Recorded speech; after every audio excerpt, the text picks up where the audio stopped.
Wow. Just wow. What else can you say with this Philadelphia 76ers team?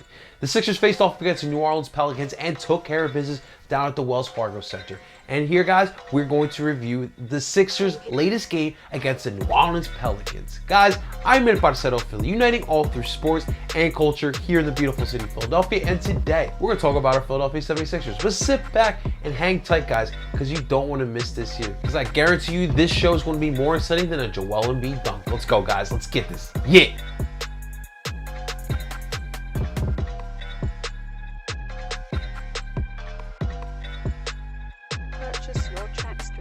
Alright guys, before we start things off, I just want to say thank you so much for tuning in here to my channel here. But guys, we are trying to grow at Parceo Philly here in the Philadelphia sports market, and I could really use your guys' help to grow. Help me out by liking this video, subscribing to this channel, hitting the bell button for notifications, as well as sharing this video and this channel. That is right, the Philadelphia 76ers faced off against the New Orleans Pelicans, and one could think that going into this game, the Sixers would overlook the Pelicans. On a back-to-back, the Sixers faced off the night before against their heated rivals, the Boston Celtics, up in TD Garden in Boston, Massachusetts, and it was a hard-fought game, and it was a very emotional game as well. You guys all know Sixers versus Celtics are always going to be heated games, but the Sixers prevailed and found a way to win. And how would the Sixers bounce back, find some energy to face off against this New Orleans Pelicans team that is a very young and upstart team? And if you weren't careful, they would take advantage of you. But the Sixers took care of business here. They played hard, they used their talent and their confidence,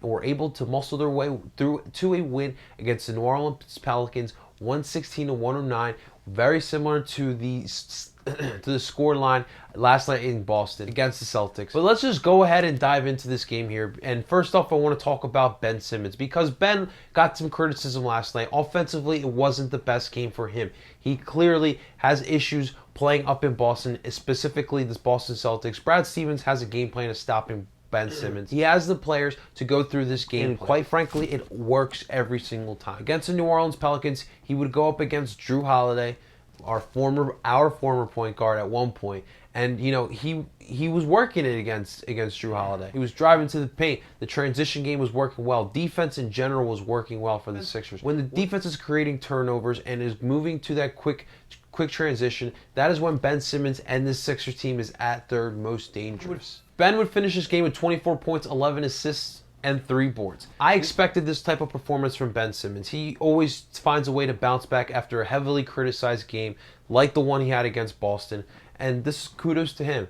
But like I continuously say about him and JoJo, it's all about consistency now. Again, do you want to be good or do you want to be great? Because the great players night in, night out perform and bring it for their team. Let's see you continue this run of form for your team. Let's move on to Joel Embiid. Back-to-back good nights for him. Absolutely took charge here. And, you know, defensively, guys, he is such a mismatch for a lot of teams. You know, the Sixers really have, it's honestly like, you know, I have to make a 5-for-5 reference. It's like, you know, when we have Fletcher Cox up in the middle, and it's nice that we have that clog up in the middle who's able to disrupt anything that's going up the middle. And with all the attention and the pressure up the middle with Fletcher Cox, it allows the defensive ends to do their thing. Same thing here with Joel Embiid on defense. He clogs up that middle. No one's driving down the paint there. And when it comes to pick and rolls, JoJo knows how to work them very well as well. He would finish this game with 24 points, 5 assists, and 11 boards. And again, consistency. I want to see JoJo consistently keep having nights like tonight. Great job by JoJo. We have to talk about Tobias Harris here, guys, because Tobias, again, another 30-point game here. He would finish the game with 31 points, 2 assists, and 5 boards. Guys, offensively, he has hands down been our best offensive player thus far. We all know the dominant ability that JoJo is down in the paint, but Tobias is so versatile. His ability to drive into the paint, to hit a jumper, whether it's inside the lines or outside the lines. Tobias has clearly been our #1 option. And it raises the question, should we start considering Tobias Harris as an NBA All-Star? If you look at his numbers right now, he's averaging around 20 points a game. He's been such a crucial part of this Philadelphia 76ers team that is, quite frankly, one of the elite teams in the NBA right now. If I had to put my money on it at right now, Tobias should be an All-Star come All-Star break, but we will see. But again, a great performance by Tobias Harris. We're going to continue needing this type of performances from our guy Toby. However, defensively, Tobias Harris did not have a strong game. He would have the responsibility of covering Brandon Ingram, and Brandon Ingram, quite frankly, is a much different player than the player that we saw in Los Angeles. This is a much more aggressive and much more fluid shooter that we are seeing now with Brandon Ingram. Definitely, would never, ever, ever pick Brandon Ingram over Ben Simmons. I wonder where all those Brandon Ingram guys were back in the 2016 draft when everyone was saying, oh, we got to draft Brandon Ingram over Ben Simmons. Yeah, very interesting. But, we got to credit where credit is due because Brandon Ingram balled out here in Philadelphia. He had his 32 points, and he had the most points by any Pelicans player. My man came into Philly with this defense that we have, and my man dropped 30 points. That's pretty damn good right there. And Toby, who unfortunately would be the culprit of most of Brandon Ingram's day. Al Horford again would miss this game, and Mike Scott stepped in his place again as the number 4 there. Not as strong of a night here like he had last night against Boston, but he was still active on the defense. He would finish with 5 points, 0 boards, and 9 assists. Mike was definitely dishing up them dimes. Josh Richardson would have another start here. This is now 3 games since he's come back from that hamstring injury, and he's definitely getting a little bit more comfortable here. Honestly, more so what I've noticed with him since he's been back, he's been more active on the defense. He's definitely feeding off the energy from the other 4 guys in the starting lineup who make such an emphasis on defense. He's been a much more improved defensive player since his time here in Philadelphia. He would finish this game with 8 points, 0 assists, and 5 boards. So he's definitely not there yet to the shooter that we are expecting from Josh Richardson, but I'm still seeing things that I like from him, and he's still going to grow. He's going to improve. Guys, just Matisse Thybulle, a little quieter on the stat sheet here today, but again, you cannot overlook the effort that Matisse gives you on a night-to-night basis. He's huge on the defense. He's great for transition, and he's improving, and he's got confidence. That's so important, especially for a player at his age. He'd finish the game with 3 points, one board, and 2 assists. However, off the bench, it was James Ennis that gave the most production to the Philadelphia 76ers, as he would see double figures for his scoring 10 points, 3 assists, and he would have 2 boards. Last player I want to talk about is Norvel Pelly, because Pelly is a guy who's a two-way player, as we all know. He does play time with Delaware. But Norvel, he's got something that I just love to see. He's got balls, quite frankly. He's not scared to face up against any player in the NBA. Like, my man is taking advantage of the opportunities that he is getting.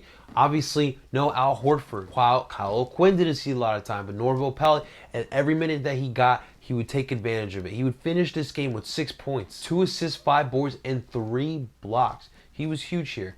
Now, obviously, he's a little undersized, but you can't overlook the energy and the grit that he gives to this lineup here. He was so much fun to watch, and I really hope to see some more of Norvel Pelly because we need some more of him on the Sixers team. All right, guys, with this game here, obviously, it was great we got the win, and it started off in our favor. We started off fast and furious, and we looked really good here. But in the third quarter, the Pelicans went on a 22-6 run here, and they were even able to grab the lead. We were leading most of this game. Like, the game was in our hands. And late in the third, that's when New Orleans started picking it up, started going on that run, and they grabbed the lead there. Now, this isn't the first time we have seen this throughout the season. The Sixers still are making little mental mistakes here and there that is really derailing them from being that elite team in the NBA, specifically in the Eastern Conference here. How many times have we seen the Sixers get a lead, lose the lead in the third quarter, and find a way to win in the fourth quarter? It's great and all. It's great. I love seeing the perseverance. I love seeing them fight back and tell themselves that we're not losing this game. But guys, the New Orleans Pelicans are a team here that have some good talent. Yes, they do. Some good young talent. There's a reason why they only have 6 wins this season. They make too many mental mistakes. And this isn't the first time that, they get leads and they lose them here.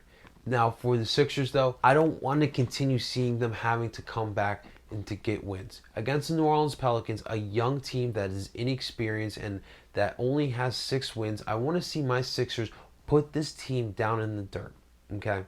Now, we in the fourth quarter, we turned it back on, and we made some clutch shots. The free throws came up big here. They were able to knock down 67% of their free throws. So just enough, in the game that it was enough to get them the victory. But definitely that field goal percentage has to go up there. JoJo and Tobias did their thing.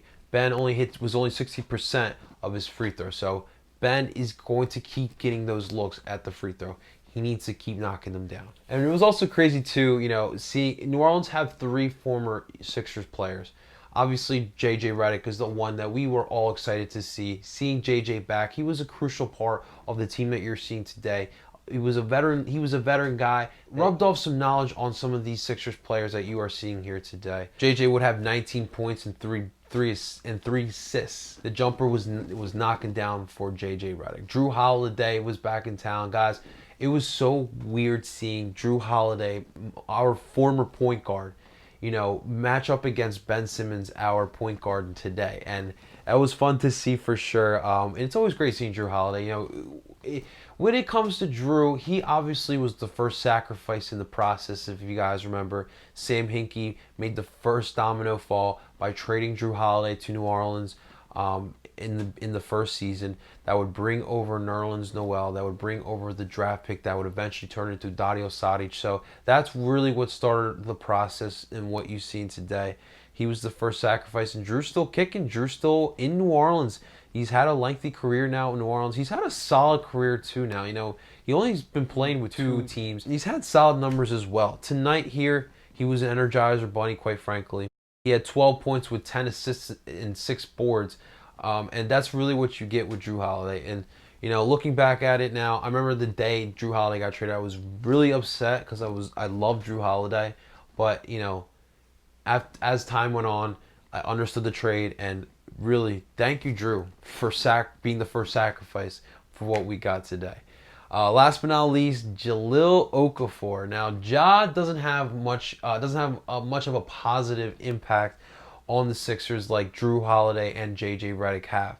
Obviously, as we all know, Ja was a top draft pick for us, 3rd overall. It wasn't a good tenure for Ja. It was tough here.